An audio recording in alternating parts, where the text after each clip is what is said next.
ഈ ഡിജിറ്റൽ യുഗത്തിൽ രാവിലെ എഴുന്നേറ്റാൽ ആദ്യം ചെയ്യുന്ന കാര്യം എന്തായിരിക്കും? സ്മാർട്ട് ഫോൺ പരിശോധിക്കുക എന്നതായിരിക്കും നമ്മളിൽ ഭൂരിഭാഗം പേരുടെയും ഉത്തരം. കോളുകൾ വിളിക്കുന്നതിനും സ്വീകരിക്കുന്നതിനും അപ്പുറമായി അക്ഷരാർത്ഥത്തിൽ ഈ ഉപകരണം ലോകത്തെ നമ്മുടെ പോക്കറ്റിൽ ഒതുക്കുന്നു. ജോലി മുതൽ ഗെയിമിങ്ങും വിനോദവും വരെ, ഓർമ്മകൾ പകർത്തുന്നത് മുതൽ ആശയവിനിമയം വരെ, സ്മാർട്ട് ഫോണുകൾ കൊണ്ട് ഇന്ന് ചെയ്യാത്തതൊന്നുമില്ല. അത്രയ്ക്കും സ്മാർട്ട് ഫോണുകൾ നമ്മുടെ ജീവിതത്തിന്റെ അവിഭാജ്യ ഘടകമായി മാറിയിരിക്കുന്നു. ഫോണിൽ ശ്രദ്ധിച്ചുകൊണ്ടാണ് പലപ്പോഴും നമ്മൾ മറ്റുള്ളവരോട് ആശയവിനിമയം നടത്തുന്നത്. ഇത്തരത്തിലുള്ള ആസക്തിയെ കുറിക്കുന്ന പദമാണ് ഫബിംഗ്. തനിക്കൊപ്പം ചെലവഴിക്കേണ്ട സമയം മൊബൈൽ ഫോൺ കവർന്നെടുത്താൽ എങ്ങനെയായിരിക്കും പങ്കാളി പ്രതികരിക്കുക? സ്വാഭാവികമായും അവർക്ക് ദേഷ്യം വരും. സ്മാർട്ട് ഫോണിനോടുള്ള അടുപ്പം കൂടി വരുന്ന ഇക്കാലത്ത് ഈ പ്രവണതയും വർദ്ധിച്ചുകൊണ്ടിരിക്കുകയാണ്. പങ്കാളിക്കൊപ്പം ചെലവഴിക്കുന്ന സമയത്തും മൊബൈൽ ഫോണിൽ കൂടുതലായി ശ്രദ്ധിക്കുന്ന ശീലത്തിന് പറയുന്ന പേരാണ് ഫബിംഗ്. ദാമ്പത്യ ജീവിതത്തിലും മറ്റെല്ലാ ബന്ധങ്ങളിലും ഫബിംഗ് കനത്ത വെല്ലുവിളി തീർക്കുന്നു.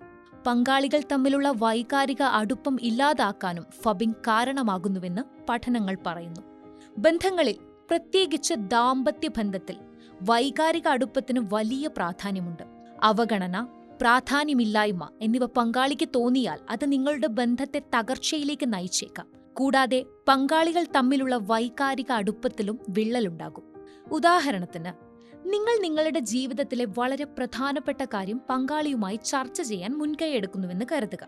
നിങ്ങൾ സംസാരിക്കുമ്പോൾ പങ്കാളി ഫോണിൽ നിന്ന് കണ്ണെടുക്കുന്നുമില്ല. അവരുടെ ഈ അവഗണന അപ്പുറത്ത് നിൽക്കുന്ന പങ്കാളിയുടെ മാനസിക നിലയെയാണ് ബാധിക്കുന്നത്. ദാമ്പത്യത്തിൽ നിങ്ങൾ തഴയപ്പെടുകയാണെന്നും അവഗണിക്കപ്പെടുകയാണെന്നുമുള്ള ചിന്തയുണ്ടാകാനും ഈ സ്വഭാവം കാരണമാകും. ഇതിലൂടെ ദാമ്പത്യ ജീവിതം തകരുകയും ചെയ്യും.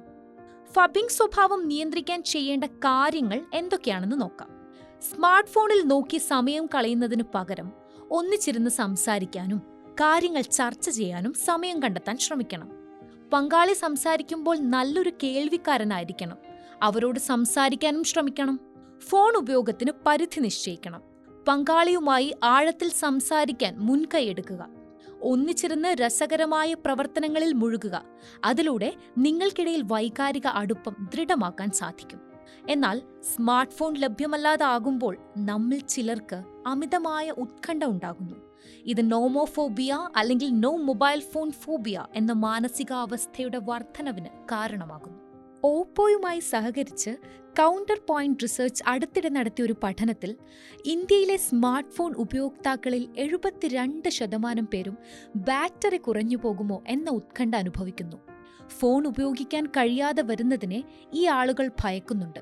സ്മാർട്ട് ഫോണുകൾ ഏറ്റവും കൂടുതൽ ഉപയോഗിക്കുന്നത് സോഷ്യൽ മീഡിയയ്ക്ക് വേണ്ടി ആയതിനാൽ ആ ബന്ധമില്ലാതെയാകുമ്പോൾ ആളുകൾക്ക് ചുറ്റുമുള്ള കാര്യങ്ങൾ നഷ്ടപ്പെടുമോ എന്ന ഭയവുമുണ്ട്.